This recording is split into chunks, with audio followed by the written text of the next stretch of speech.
रमजान उल मुबारक के आखिरी अशरे में इस्तग़फ़ार, अल्लाह से मग़फ़िरत तलब करना एक निहायत अहम अमल है।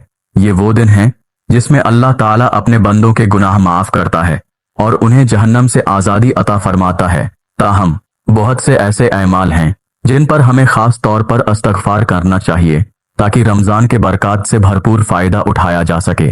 नमाज में कोताही पर इस्तग़फ़ार।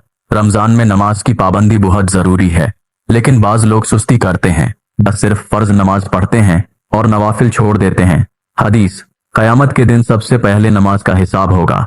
अगर वो दुरुस्त हुई तो बाकी अमाल भी कबूल होंगे, वरना सब बेकार जाएंगे। इस्तग़फ़ार, अस्तग़फ़िरुल्लाह रब्बी मिन कुल्लि ज़ंबिन व अतूबु इलैह। या अल्लाह, मैं हर गुनाह से तेरी मग़फ़िरत चाहता हूँ और तेरी तरफ रजुआ करता हूँ। रोज़े के आदाब में कोताही पर इस्तग़फ़ार। बाज़ औक़ात हम रोज़ा रख तो लेते हैं, मगर झूठ, ग़ीबत, गुस्सा, फजूल गुफ्तगू, नज़र की हिफाजत ना करना या किसी का दिल दुखा देना जैसे काम रोज़े की बरकत को कम कर देते हैं। नबी करीम सल्लल्लाहु अलैहि वसल्लम ने फरमाया कि जिसने रोज़ा रखा मगर झूठ बोलना और उस पर अमल करना ना छोड़ा तो अल्लाह को उसके भूखा और प्यासा रहने की कोई हाजत नहीं। इस्तग़फ़ार, अल्लाहुम्मा अग़फ़िर ली मा क़द्दमतु वमा अख़रतु वमा असररतु वमा आलनतु वमा अंत आलमु बिही मिन्नी। ए अल्लाह, मेरे पिछले, अगले, छुपे और ज़ाहिर सब गुनाह माफ़ फरमा, और वो भी जो मुझसे सरज़द हुए जिन्हें तू मुझसे बेहतर जानता है। फजूल वक्त गुजारने पर इस्तग़फ़ार। रमज़ान में वक्त बहुत कीमती होता है, मगर बाज़ लोग सोशल मीडिया, फजूल गपशप, नींद या मोबाइल में ज़ाया कर देते हैं। हज़रत हसन बसरी फरमाते हैं कि रमज़ान का दिन कुरान की तिलावत में गुजारो और रात तहज्जुद में। अगर तुम ऐसा करोगे तो अल्लाह तुम्हारे गुनाह माफ़ फरमा देगा। इस्तग़फ़ार, अल्लाहुम्मा अजलनी मिनत तव्वाबीन वाजलनी मिनल मुतताहिरीन। ऐ अल्लाह, मुझे तौबा करने वालों में शामिल कर और पाक साफ रहने वालों में से बना दे। जुबान के गुनाहों पर इस्तग़फ़ार। रमज़ान में जुबान की हिफाजत बहुत ज़रूरी है, मगर बाज़ लोग गाली गलूच, ग़ीबत, चुगली, मजाक में दूसरों का दिल दुखाना और झूठ बोलने से बाज नहीं आते। हदीस, जो शख्स मुझे अपनी जुबान और शर्मगाह की हिफाजत की ज़मानत दे, मैं उसे जन्नत की ज़मानत देता हूँ। इस्तग़फ़ार, अल्लाहुम्मा तहिर क़ल्बी व हस्सिन फ़र्जी व अस्लिह ली लिसानी।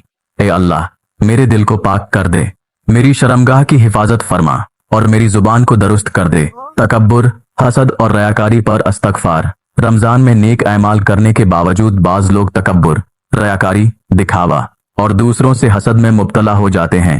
हदीस, हसद नेकियों को इस तरह खा जाता है जैसे आग लकड़ी को जला देती है। इस्तग़फ़ार, अल्लाहुम्मा इन्नी औज़ु बिका मिनर रियाए व शिर्क वल किब्र व सूइल खुलुक़।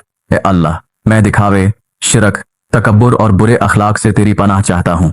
वलिदैन और रिश्तेदारों के हकूक अदा ना करने पर इस्तग़फ़ार। बाज़ औक़ात रमज़ान में हम इबादत में मसरूफ़ हो जाते हैं और वालिदैन, बहन भाई और दूसरे रिश्तेदारों के हकूक भूल जाते हैं। कुरान में फरमाया गया कि और अपने वालिदैन के साथ हुस्न सलूक करो। इस्तग़फ़ार, अल्लाहुम्मा अग़फ़िर ली व लिवालिदैया व लिमन दख़ल बैतिया मोमिना। ए अल्लाह, मुझे, मेरे वालिदैन को और मेरे घर में दाखिल होने वाले हर मोमिन को बख्श दे। रोज़े के बाद मग़फ़िरत न मांगने पर इस्तग़फ़ार। रमज़ान मग़फ़िरत का महीना है, लेकिन अगर कोई शख्स रोज़े रखे और इबादत करे मगर अल्लाह से माफ़ी न मांगे तो वो खसारे में रहेगा। नबी करीम सल्लल्लाहु अलैहि वसल्लम ने फरमाया, इस शख्स के लिए हलाकत हो जिसे रमज़ान का महीना मिले और वो अपनी मग़फ़िरत न करवा सके। इस्तग़फ़ार, अल्लाहुम्मा इन्नका अफ़ुव्वुन तुहिब्बुल अफ़्व फ़अफ़ु अन्नी। अल्लाह, तू बहुत माफ़ करने वाला है, माफ़ी को पसंद करता है, बस मुझे माफ़ फरमा दे।